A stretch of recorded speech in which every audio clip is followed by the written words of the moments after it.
Salute প্রিয়তনী। Stud muffin থেকে আরেকটা জিনিস অর্ডার করলাম, সেটা আজ এসেছে। তোমরা বলো তো এটা কি?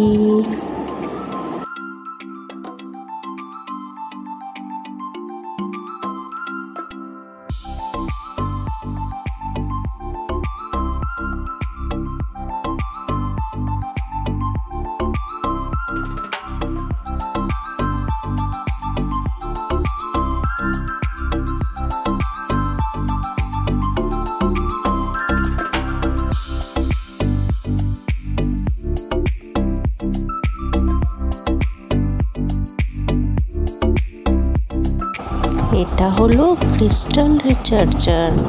এটা দিয়ে যে কোনো ক্রিস্টাল চার্জ হয়ে যায় অটোমেটিক। এটাকে সেলেনাইট বলে। তোমরা জানো? জিনিসটা ইউজ করো।